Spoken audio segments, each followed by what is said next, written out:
Mieć czy być, a może być i wypożyczać. Bartłomiej Biga, ekonomista z Uniwersytetu Ekonomicznego w Krakowie, udowodnił, że własność traci swoją wartość, szczególnie w oczach przedstawicieli młodszych pokoleń. W wynikach badań Świat na wynajem możemy przeczytać, że aż 58% respondentów entuzjastycznie zaopatruje się na pomysł wypożyczania sprzętu sportowego i turystycznego.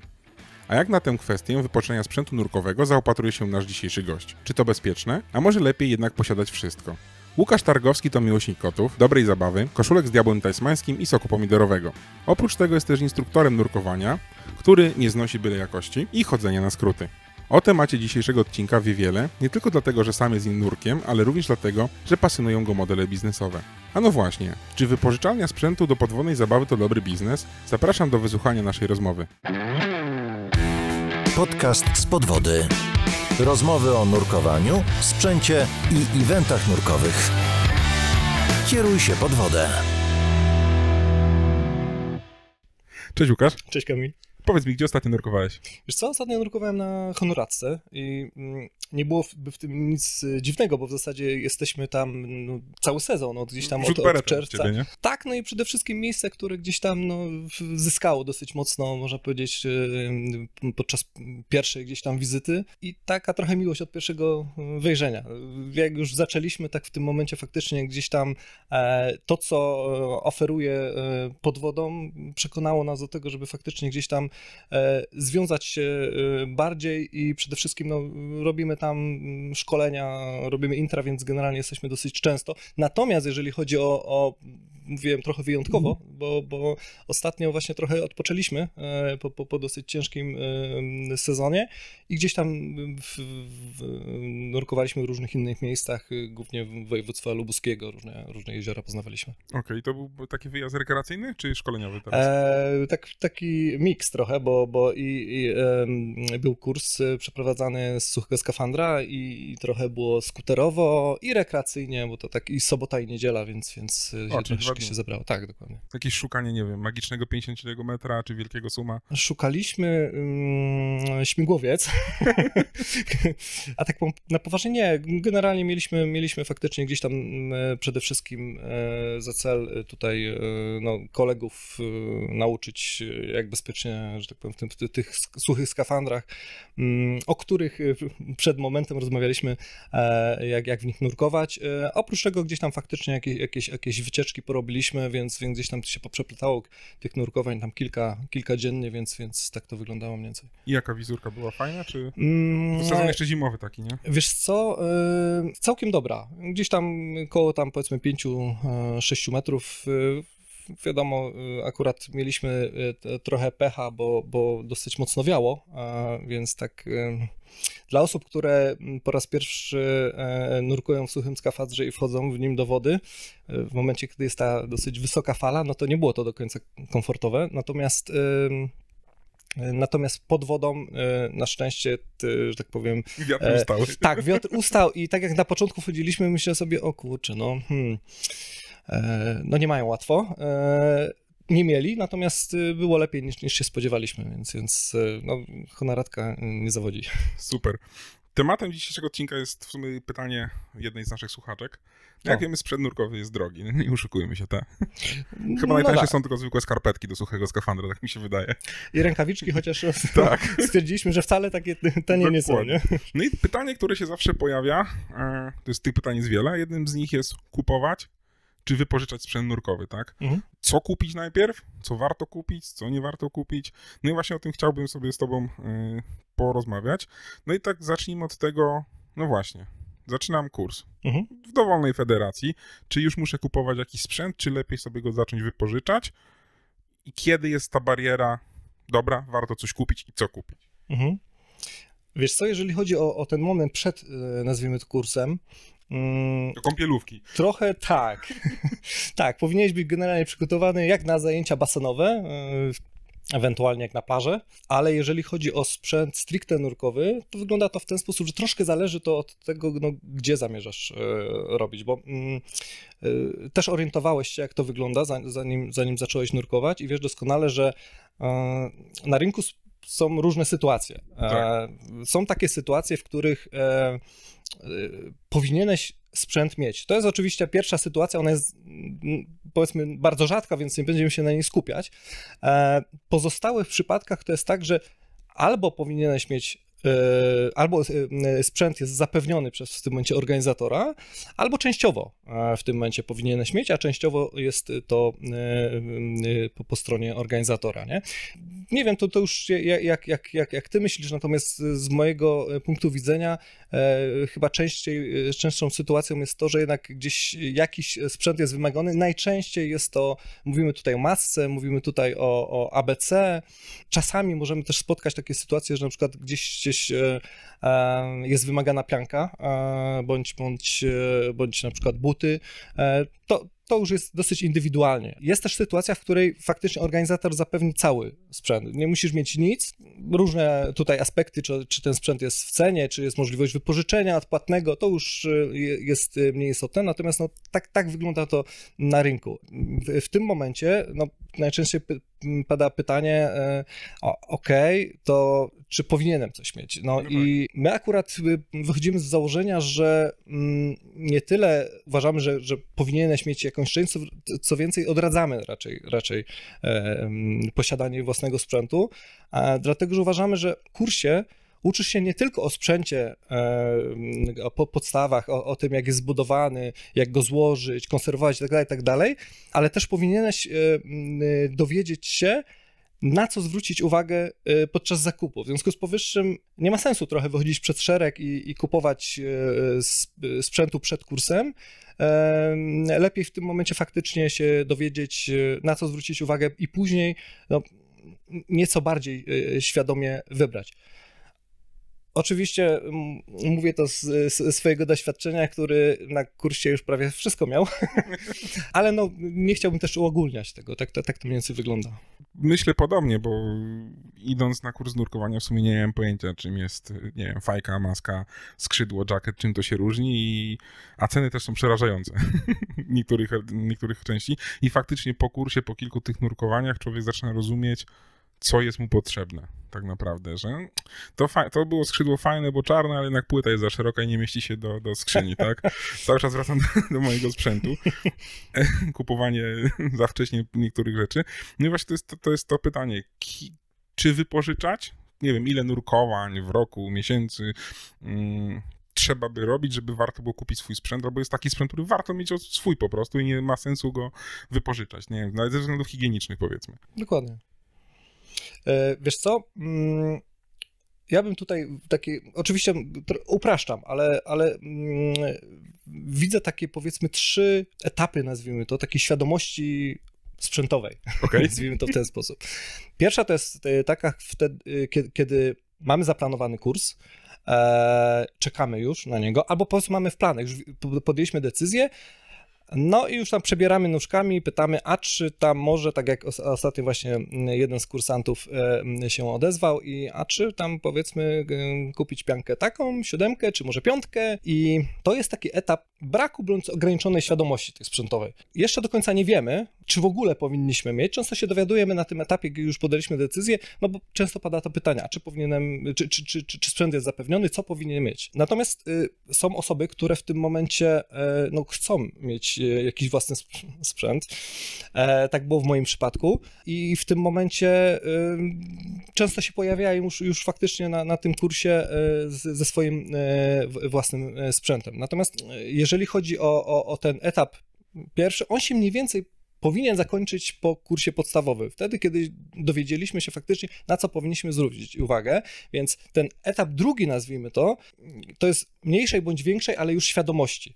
Wiemy, na co zwrócić uwagę, wiemy, że na przykład nie ma sensu kupować całego sprzętu, a przynajmniej całego sprzętu od razu. Ale jeszcze nie mamy doświadczenia. To jest świadomość sprzętowa, ale jeszcze brakuje nam takiej nazwijmy to, takiego doświadczenia, takiego też porównawczego. Bo nie wiem, czy powiedzmy jak podróżujesz w różne miejsca, lubisz skosztować jakiejś kuchni lokalnej. Jak spróbujesz daną rzecz, no to w tym momencie wiesz, że ona ci smakuje bądź nie.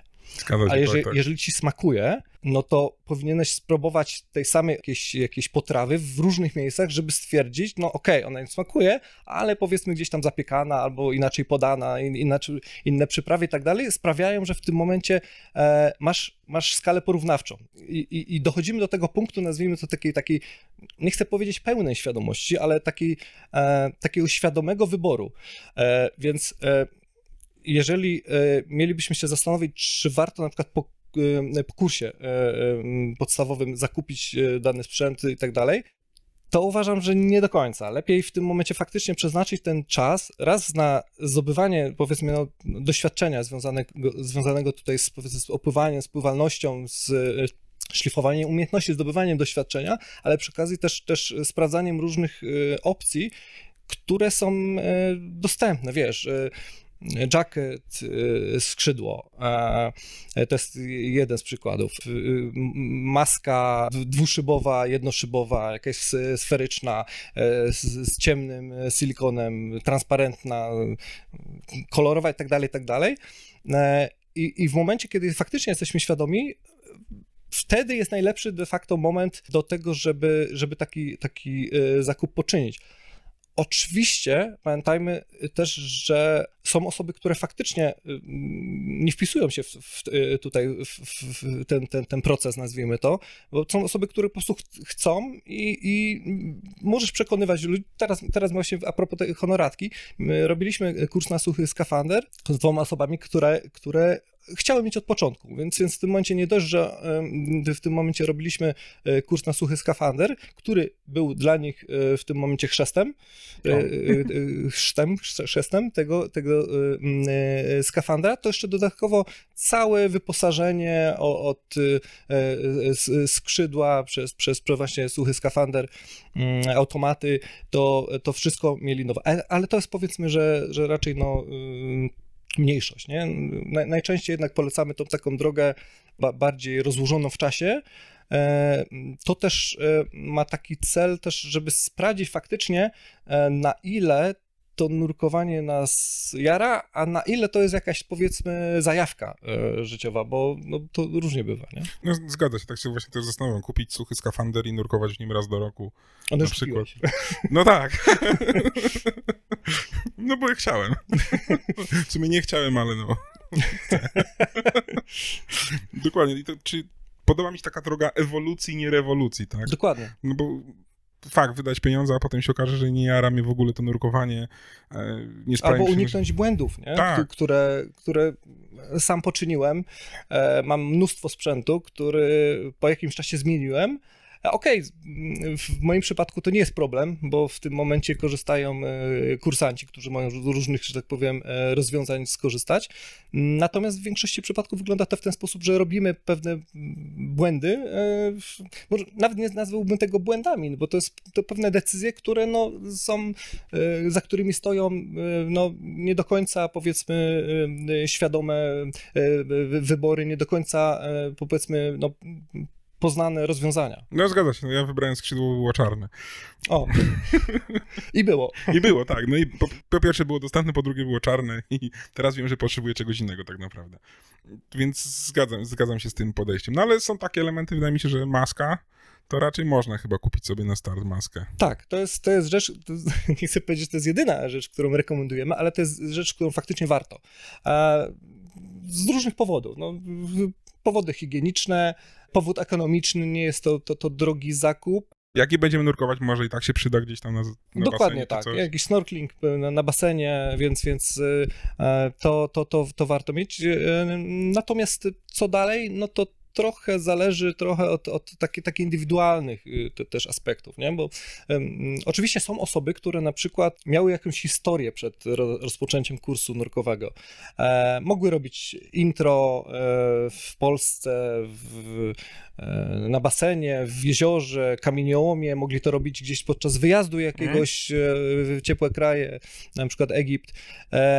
I oni już mniej więcej wiedzą, że to już wiedzą, z czym, że tak powiem, to się może wiązać, wiedzą, że chcą to kontynuować i wówczas no, takim osobom no, warto doradzić trochę inne podejście niż osobie, która no, robi, ale no, z różnych powodów. Robię, bo dziewczyna robi, żona, mąż.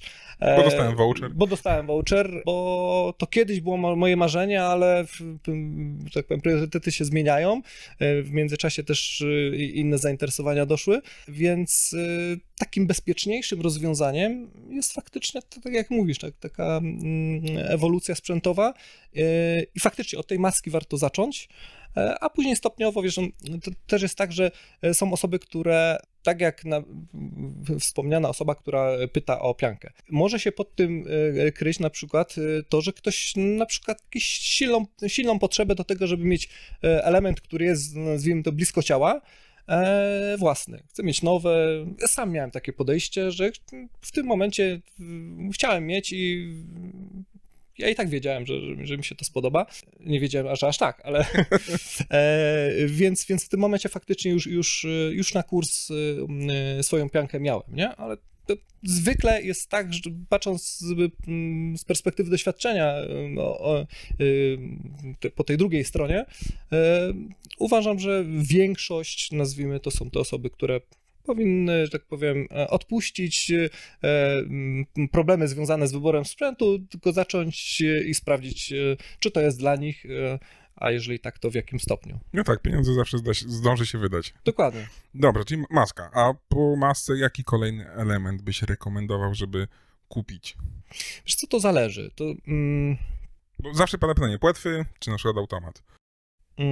Okej. Płetwy, automat. Wiesz co, najczęściej mówi się w ogóle o ABC, nie? O masce mówimy, ale powiedzmy gdzieś tam te płetwy się zaliczają. No, kwestia rurki to pominiemy akurat tak. Z różnych względów. I teraz tak, co następne?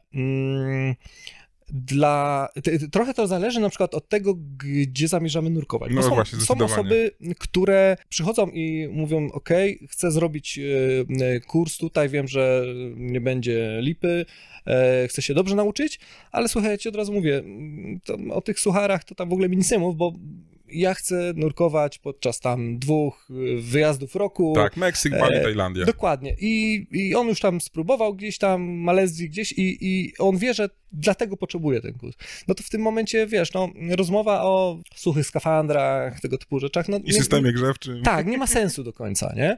Ale powiedzmy, zakładając, że ktoś tak nie do końca wie, no to w tym momencie moglibyśmy mówić o tym, co używa, co jest takie, nazwijmy to, osobiste, kwestie tam, powiedzmy, gdzieś tam higieny jest ważne też, warto w tym momencie faktycznie poznać, jakie ktoś ma podejście, bo są osoby, które mówią, to daj mi to tam na szmatę założę, byleby tylko tam nie było mi zimno i mają to gdzieś tam, jak wiesz, jakby był jakiś grzyb, to go tam przemyją i cześć, nie?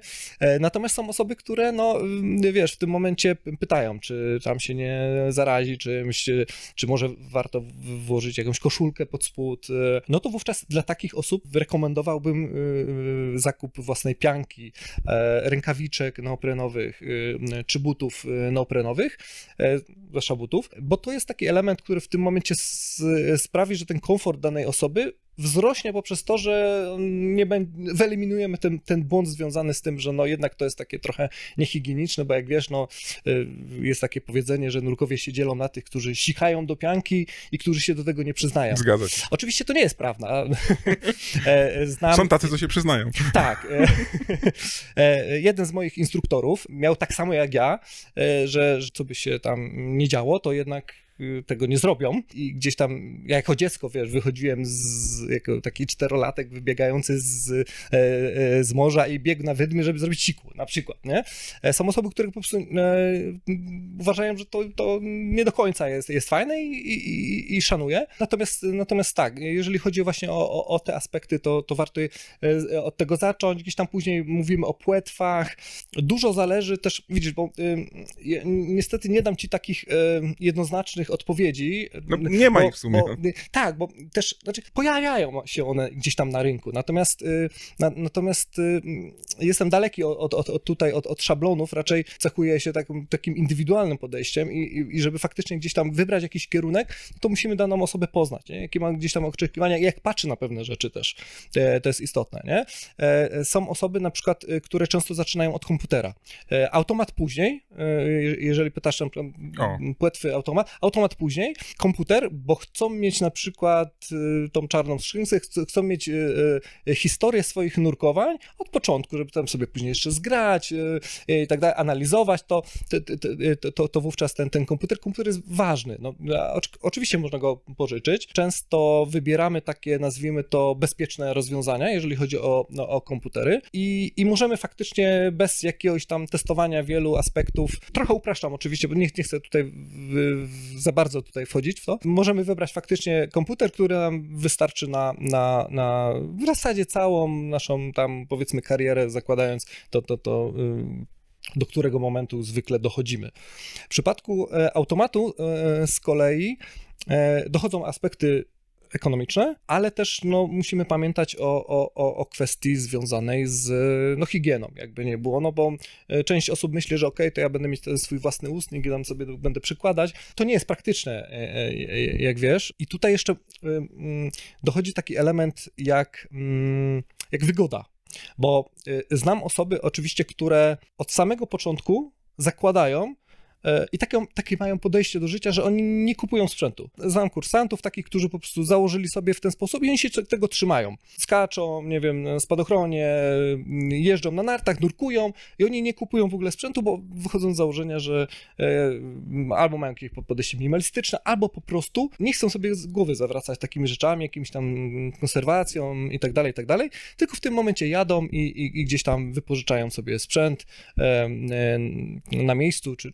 To jest wygodne w sumie. Ja zawsze mówię, że najgorsze w nurkowaniu to jest dojazd na miejsce nurkowe z tym wszystkim sprzętem. To targanie tego, nie? 3 godziny jazdy, 2 godziny wypakowywania, 30 minut pod wodą. Tak, i do tego dochodzi jeszcze element takiej wygody, nie? I czasami wygodnie jest tego sprzętu nie mieć, a czasami wygodnie, mimo że powiedzmy to nie jest uzasadnione ekonomicznie, jest mieć. Takim przykładem jest na przykład niektórzy nurkowie kupują sobie na przykład na spółek gdzieś tam sprężarkę. To nie jest często kwestia tego, że oni chcą zaszczędzić, bo raczej to nie jest element, tylko chodzi o wygodę, o to, że w tym momencie nie muszą na przykład, wiesz, zawracać sobie głowy, żeby jechać na przykład i nabić butlę, bo oni mogą sobie to we własnym, nazwijmy to, zakresie. I w drugą stronę, twój przykład. Masz już butlę? Czy... Nie, jeszcze nie. No jeszcze. Właśnie. Jak ostatnio rozmawialiśmy, to mówiłeś, że mi się nie chce tego targać, to wolę wypożyczyć.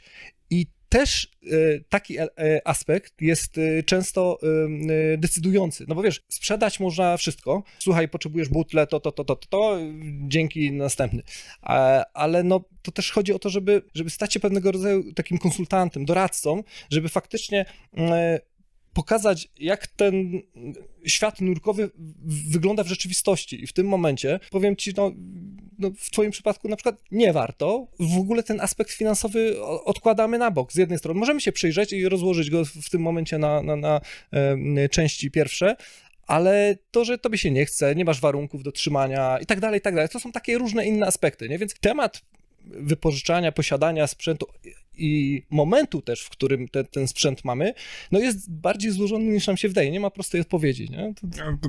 Tak się spodziewałem, że nie ma momentu. Jeśli nurkujesz 3 razy do roku, kup, jeśli mniej wypożycz na przykład, tak. Nie, to fakt, trzymanie tego sprzętu nurkowego, zwłaszcza ponurkowane, żeby to wyschło gdzieś, to też jest problematyczne, tak? Tak, i to wiesz, to są też takie aspekty, na przykład, wiesz, jeżeli mieszkasz w mieszkaniu w centrum i twoim problemem jest to, żeby mieć to drugie, nazwijmy to, miejsce postojowe, bo pierwsze, powiedzmy, masz, to niekoniecznie będziesz mieć, wiesz, miejsce do przechowywania sprzętu, nie? Zwłaszcza jeżeli tego sprzętu później dochodzi, nie? Więc to też są takie elementy, o których warto pomyśleć, a nie tylko na zasadzie, że kupić czy nie kupić, a co kupić, nie? Bo to są takie, to jest bardzo dobre pytanie, ale ono zawsze pada, niemal zawsze. Zgadza się. ale no tak jak widzisz, no tutaj to trzeba, tak powiem, dokładnie... Tak, a potem jest pytanie, a co potem i dlaczego w łazience pachnie nam honoratką od 3 dni? No, bo pianka się suszy. No tak, dokładnie. I jeziorem czuć. Nie, no przecież nie czuć tego, nie? Dokładnie. Tak, więc właśnie tak to wygląda. No, mnie do tego przekonałeś. Wiem, że masz centrum testowe. Tak. Sprzętu. Na czym to polega? Jak to w ogóle działa? O co w tym chodzi? Czy to znaczy, bo centrum testowe wielu ludzi myśli, że testujesz sprzęt dla siebie i patrzysz jego normy, ale to nie o to chodzi chyba. Nie, norm nie sprawdzam. Wiesz co, odkąd pamiętam, jestem trochę takim wymagającym klientem. To znaczy zwraca uwagę na wiele aspektów i zanim coś wybierze faktycznie, no to chce się przekonać na własnej skórze, dlaczego akurat taki wybór, a nie inny. W związku z powyższym pamiętam, że no od lat, można powiedzieć, testowanie lubiłem robić i cały czas, że tak powiem, się tym zajmuję. I w pewnym momencie stwierdziłem, że chcę dostarczyć taką, nazwijmy to, jakość dla swoich kursantów, dla klientów centrum, której sam tak nie znalazłem albo znalazłem w takich cząstkowych miejscach i obszarach. Bo w jaki sposób... Czym się sugerowałeś, na przykład kupując skrzydło? No, okej, było dostępne. Było dostępne, było czarne i no tak, no to koniec, nie? No. Okej, ale pytałeś kogoś, sam poszukiwałeś jakiejś wiedzy? Nie, no właśnie nie. Zaufałem po prostu instruktorowi i w sumie to skrzydło jest super, tak? Tylko mówię, zdobyłem wiedzę i po prostu nie mieści się w skrzyni, którą posiadam. Tak, no bo robiłeś w dobrym centrum naukowym, więc gdzieś tam tą wiedzę dostałeś. Więc widzisz, tu jest jeden taki kierunek, skąd możesz się dowiedzieć, co kupić. Dostępność to jest osobna kwestia. Możesz poczytać, możesz popytać innych osób i tak dalej, tak jak zdobyć wiedzę. No tak, ale na 5 nurków będzie 7 opinii. Dokładnie tak. I wiesz, i wyszliśmy nurkowo z takiego założenia, że tak jak ja szukałem gdzieś tam sprzętu, w różnych miejscach trochę popytałem, nie mając w tym momencie aż takiej wiedzy, czy bardziej doświadczenia, bo akurat wiedzę miałem, bo już idąc na kurs w zasadzie kilka książek przeczytałem. Natomiast ten aspekt, o którym mówię, nie zmienił się za bardzo na przestrzeni lat. To znaczy, idziemy w tym momencie do jakiegoś tam, powiedzmy, centrum i pytamy o to, co powinniśmy kupić. No więc zakładając, że powiedzmy jest sklep stacjonarny, możemy ten sprzęt dotknąć, przymierzyć i usłyszeć różne opinie. Tylko że to są czyjeś opinie, a nie moje. A ja chcę sprzęt dla siebie. W związku z powyższym, gdy chciałem, powiedzmy, nie wiem, przetestować dany sprzęt, no to tutaj akurat lepiej, gdyby się wypowiedział ojciec chrzestny tutaj Demo Daysów. Pozdrawiamy Kubę. Pozdrawiamy Kubę. Natomiast jest to jeden z kierunków, tylko że te Demo Daysy są robione, no powiedzmy, cykliczne. Oczywiście, że coraz bardziej popularne są, że zapraszamy jakichś producentów i organizujemy tego typu wydarzenia. Niektóre centra nurkowe są też centrami testowymi danej marki na przykład, nie? I w tym momencie faktycznie gdzieś tam można liczyć na to, że możemy poznać ten sprzęt nie tylko z opinii, ale też na podstawie własnych doświadczeń. Natomiast mi brakowało czegoś takiego. Oczywiście być może jest coś takiego, ja po prostu nie wiem, natomiast tutaj, powiedzmy, lokalnie brakowało mi w Wielkopolsce takiego miejsca, gdzie czy to po kursie, czy to jako przysłowiowy klient z ulicy, wejdę i będę mógł faktycznie ten sprzęt, który mnie interesuje, sprawdzić na zasadzie różnych porównań. Ta idea powstała gdzieś tam kilka lat temu, mniej więcej od 2 lat jest budowana, czyli miejsca, w którym nie mamy centrum testowego pewnej jednej marki, ale mamy wiele marek w jednym miejscu. Chodzi też o tą dostępność, o której rozmawialiśmy w przypadku właśnie twojego zakupu skrzydła. Nie chodzi o to, żeby pogadać, słuchaj, dobra, to my tam ściągniemy ci ten sprzęt, jaki cię interesuje, okej, to skrzydło. Nie. Tu chodzi o to, że jak przychodzisz do Nurkowo, oglądasz, powiedzmy, skrzydła, nazwijmy to, bo myślisz o zakupie skrzydła, no to w tym momencie wiesz, że potrzebujesz do pojedynczej butli, ale co dalej? Możesz w sklepie zobaczyć ten produkt, nazwijmy to, na półce, dotknąć i tak dalej, porozmawiać o tym, ewentualnie już na tym etapie wyeliminować coś, co nie do końca podchodzi pod twoje oczekiwania, obecne bądź przyszłe, ale zostają ci na przykład, nie wiem, jeszcze 2 albo 3 modele. Jeżeli ty w tym momencie chcesz OK, to dostępność czasowa też jest ograniczona. I to nie jest tak, że akurat demo daysy są bardzo fajne, brałem w wielu udział i faktycznie mogłem wypróbować, ale na przykład akurat tego dnia jestem urodziny, pracuję, cokolwiek i no nie pasuje mi. A pasuje mi z kolei nie ten, ale kolejny weekend. I w tym momencie dzwonię i mówię, że wtedy potrzebuję sprzęt, jedziemy i ten sprzęt trafia do ciebie w tym momencie. Albo na przykład przyjeżdżasz na miejsce i mówisz, dobra, to ja za chwilę jadę nurkować, to weź ten i ten i wypróbuj. Wtedy na podstawie, powiedzmy, czy to jednej, czy kilku nurkowań, jesteś w stanie wyrobić sobie jakieś zdanie. I no i nie wiem, chyba nie powinniśmy mówić tutaj o markach konkretnych, ale no tak powiedzmy, jak zaczęliśmy od tematu suchych skafandrów, później doszły skrzydła, ocieplacze, oświetlenie, skutery podwodne, tak ta lista będzie rozbudowywana i chodzi o to, żeby kursanci, którzy faktycznie już tam stają przed tym dylematem, między tym, powiedzmy, drugim a trzecim etapem świadomości, żeby mogli sobie wyrobić własne zdanie i żeby mieli ten sprzęt dostępny. Taka była idea i tak to działa. Czyli to wygląda w sumie tak, że przyjeżdżam sobie do ciebie, mówię, że chciałbym przetestować to i to urządzenie, sprzęt, biorę na jakiś okres i testuję. Tak, wypożyczasz w tym momencie i testujesz w tym momencie, zwracając uwagę na elementy, które ciebie konkretnie interesują. Zanurkujesz w jednym, na przykład, nie wiem, skrzydle, czy jednym suchym skafandrze, weźmiesz 2 rodzaje ociepleń, stwierdzisz, że no w tym jest fajnie, ciepło, ale na przykład gdzieś tam, nie wiem, gorzej schodzi powietrze, albo to jest lepiej rozwiązane, bo masz w tym momencie porównanie, nie? Mam różne rozwiązania i nie na zasadzie weź jedno i sprawdź, tak hedonistycznie, czy ci się to podoba, czy nie, tak. Tylko faktycznie w tym momencie możesz iść bardziej w stronę takiego maksymalisty, a nie satysfakcjonisty, który stwierdza, że pasuje mi, chociaż może tak być i to w tym momencie nie potrzebujesz testować wielu rzeczy, ale jeżeli na przykład chciałbyś, tak jak sam zaznaczyłeś, no sprzęt tani nie jest dla wielu osób, chociaż patrząc przez pryzmat lat, to coraz bardziej powszechny, bym powiedział, już raczej jest dostępny, zwłaszcza w sytuacji, może to nie jest najlepszy teraz, tak powiem, moment rat i kredytów, ale jak najbardziej to też jest możliwe. Mimo wszystko ta decyzja dobrze, gdyby była no, nie tyle bardziej świadoma, co taka moja własna, a nie 1000 innych osób, bo też pamiętajmy o tym, że no, instruktor może ci polecić, to w twoim przypadku to zrobił dobrze, ale w niektórych przypadkach jest tak, że no niekoniecznie ten interes instruktora, sprzedawcą jest, tak, dokładnie, jest zbieżny z twoim interesem, a przecież to o ciebie chodzi, bo to ty będziesz w tym nurkować, a nie sprzedawca, nazwijmy to. No mam się czuć komfortowo. Dokładnie. Też.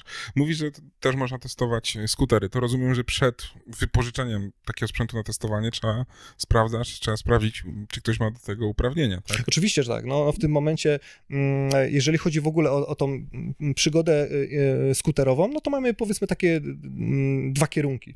Jedno to jest taka sytuacja, że tak jak z tym tam ocieplaczem, skafandrem czy skrzydłem, też musisz, że tak powiem, wykazać się, no, że jesteś nurkiem. Tak w przypadku skuterów, no nie musisz mieć uprawnień do skuterowania, bo możemy zrobić na przykład takie intro skuterowe, w którym oczywiście nauczysz się pewnych zasad, trochę nabędziesz takiej wiedzy teoretycznej, to jest taki wstęp do kursu. Nie? W ogóle zobaczyć, czy to jest coś, co mi się podoba. Dokładnie przykład, tak. I to w tym momencie no, wchodzisz z takim skuterem razem z instruktorem, pod którego jesteś opieką. Natomiast druga sytuacja, to już tak jak mieliśmy, na przykład teraz na honoratce, przejeżdża 2 certyfikowanych nurków poziomu DPV i w tym momencie oni sobie mogą wypożyczyć taki skuter, przetestować, na przykład czy to im odpowiada, albo po prostu wypożyczyć, bo to wiesz, ten skuter też działa nie tylko na testy, ale też w takim tradycyjnym modelu wypożyczeniowym. Aha, czy po prostu mogę z niego korzystać, mam uprawnienia i potrzebuję, nie wiem, przepłynąć całą honoratkę wzdłuż i wszerz. Dokładnie tak. No to w tym momencie, tylko że tutaj nie mówimy o tej idei centrum testowego, tylko tym, co jest w wielu w zasadzie centrach nurkowych, czyli po prostu wypożyczalni sprzętu, a ten skuter może być jednym z elementów. Jasne, super. Dużo wiedzy, Łukaszu. Dzięki. Bardzo mi się podoba to takie w sumie pragmatyczne podejście do tego sprzętu. Nie za dużo gadam? Nie. Bo pamiętam o ramach czasowych. Nie, naprawdę, ja jestem, mówię, ukontentowany. Okej, super. Tak, bo to jest właśnie zawsze, to często też nas ludzie pytają gdzieś tam czy formularz kontaktowy, a co byście polecili do kupienia, także mamy w tym odcinku odpowiedź. Podoba mi się ten model taki ewolucyjny, nie rewolucyjny, że skończyłeś kurs, teraz kup wszystko, tak? Taki cross-selling. Aczkolwiek są takie osoby i rozumiem, sam taki byłem. Kup u mnie kurs OWD, AOWD, pianka gratis, tak? Tak. No to tak, no to ten sprzęt to jest w sumie tak twój osobisty, bardzo przy tobie ten sprzęt. Ja się śmieję, że ten drugi wężyk w automacie to powinien mój partner kupować, bo to on będzie z niego korzystał. To jest mój model biznesowy. No okej. Już parę osób tym zaraziłem i zaczyna im się tym podobać ten model. No dlaczego ja mam kupować drogi automat z fajnym wężem dla ciebie, jak to ty z niego korzystasz, tak? Także rzucam taką ideę. Ale fakt, maska to jest chyba coś, co jest najczęściej jako pierwsze kupowane. Nie pomyślałem, że komputer, dużo osób zwraca uwagę w takim razie na komputer, bo gdzieś tam pada pytanie pianka, automat, no i faktycznie płetwy. No ale płetwy to znowuż, czy suchy skafander, czy pianka, też różne rodzaje. Najlepszym rozwiązaniem jest mieć takie i takie. Tak, ja wiem, i skrzydło na Twina, i na pojedynczą butlę, i jeszcze side mounta w razie czego. No i to właśnie, jak jadąc do ciebie z Mateuszem rozmawialiśmy, że wybór skrzydła determinuje kupno innego mieszkania, się potem okazuje. Bo musisz mieć magazyn na ten sprzęt, suszarnię, a jak już masz butlę, to w sumie i kompresor też by się przydał, tak? A na początku w ogóle o tym nie myślimy, prawda? Tak, a potem jeszcze w sumie samochód bym nowy kupił, bo to trzeba przewozić, nie?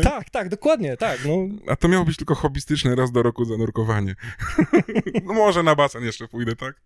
Tak to wygląda, więc spokojnie, z umiarem, przetestować faktycznie ten sprzęt, sprawdzić, co leży na człowieku, tak, co wymaga, a dopiero podejmować te decyzje zakupowe, no bo, jak to się mówi, hajs zdąży się zawsze wydać. No, dokładnie, pieniądze zawsze można wydać, nie? No, ale dobrze jest wydać je rozsądnie, nie? Tak. I przede wszystkim mieć takie poczucie, że ta decyzja zakupowa była, że tak powiem, świadoma, oparta o wiedzę i doświadczenie, którego często nie mamy, no, na samym początku.